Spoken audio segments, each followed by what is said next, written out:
It's getting late. I think I should be getting on home now. Maybe we can go this weekend? You free? He lightly touched a long, thin white finger to her cheek.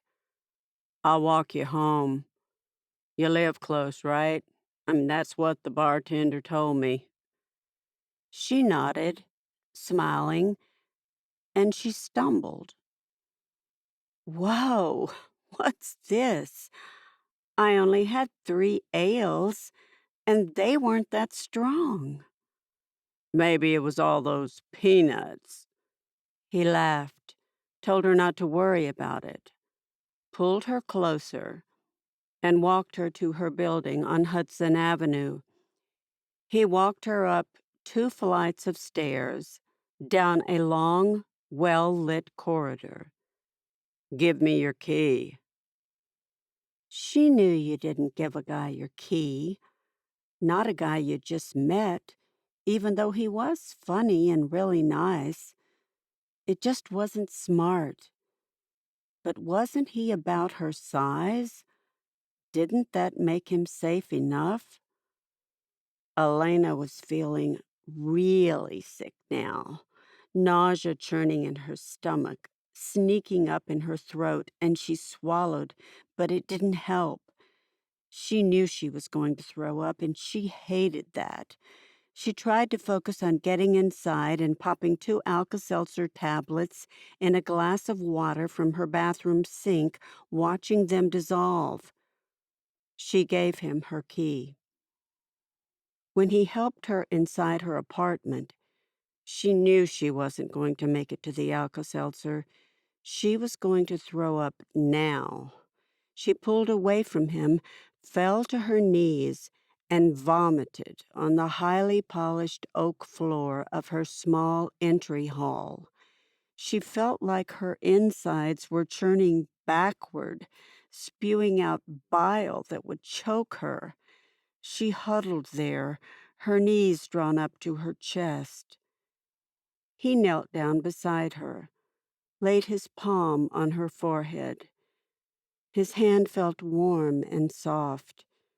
She whispered, I'm sorry, Thaddeus. I'm feeling really sick. He stroked her forehead. That's all right, Elena. I'm the one who made you sick. And now it's time to end it. You made me sick? But how? Why? She saw him twist a loop of wire in his hands, saw him reach down over her as she vomited again, beer and peanuts all over the front of him. She heard him curse as the wire went around her neck.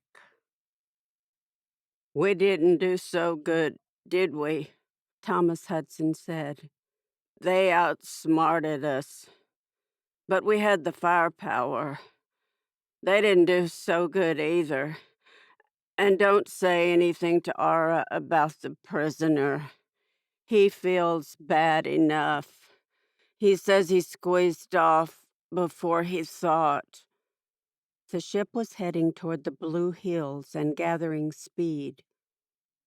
Tommy, Willie said, I love you, you son of a bitch, and don't die. Thomas Hudson looked at him without moving his head.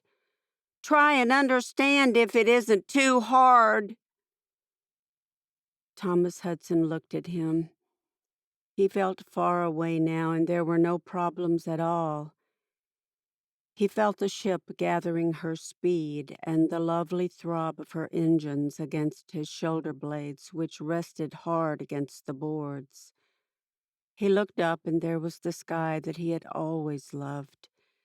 And he looked across the great lagoon that he was quite sure now he would never paint, and he eased his position a little to lessen the pain. The engines were around 3,000 now, he thought, and they came through the deck and into him. I think I understand, Willie, he said. Oh, shit, Willie said. You never understand anybody that loves you. The law of three. In the grand scheme of life, there are only three things that matter for impactful manifestation. If you get them right, you will never need to pick up a book on manifestation ever again. Drum roll, please. The three things are clarity, energy, faith. It's that simple. The devil, as always, is in the details. Let's examine each of these aspects separately. Clarity. I mean extreme clarity of what you want. Forget approximations and rounding errors. The universe is a complex mathematical system that operates with the precision of a Swiss watch. Unless you are surgically specific, you might spend years manifesting a house in Arkansas instead of Hawaii. So, indeed, be careful what you wish for in more ways than one. The universe might not fill in the gaps in your favor. If you start with a vague idea of what you want, you may get a poor and imprecise imitation of your desired outcome. What's even worse, it may take you years to realize this. So, yeah, more money could mean $1,000 more, just as a pretty house might mean a new set of floral wallpapers in your old home. Or more free time might mean spending a month in a hospital bed with all the time in the world to spare. With manifestation, you must be specific. However, getting clarity might be harder than you think. As part of getting clarity, challenge yourself to write at least a couple pages of specifications that describe every aspect of what you'd like to manifest. If there is an image of what you want, make sure to include that in your spec. Example, I would like my business to grow by 100 employees and 50 million in annual revenue. I would like my office to look like, and you insert specific details, and have custom vegan leather furniture with fluffy pink pillows. I would like us to have over 10,000 happy customers that use our products every day. I would love for us to have offices in New York, Texas, and Florida. I want articles written about us in Forbes and Business Insider. You get the idea. You want to be extremely specific. No detail is too small. As you are painting a picture of exactly what you want for yourself, the universe gets a front row seat into how you are thinking and can hone in on the exact aspects of what you want. This is step one. Energy. This is where things generally go sideways. By the time we reach adulthood, we are often weighed down by a slew of expectations, responsibilities, and disappointments that collectively limit our creative energy.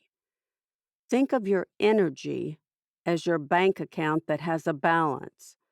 Without any savings in reserve, it is hard to put a down payment on a new house. Energy is the primary currency of the universe. And before you can attract what you want, know that you will have to pay for it with your energy. Energy is a complex subject, and you have started recouping yours. The more energy you have, the faster you can move toward achieving your goals. However, your energy needs to be targeted toward achieving a specific thing, or it will get dispersed and scattered.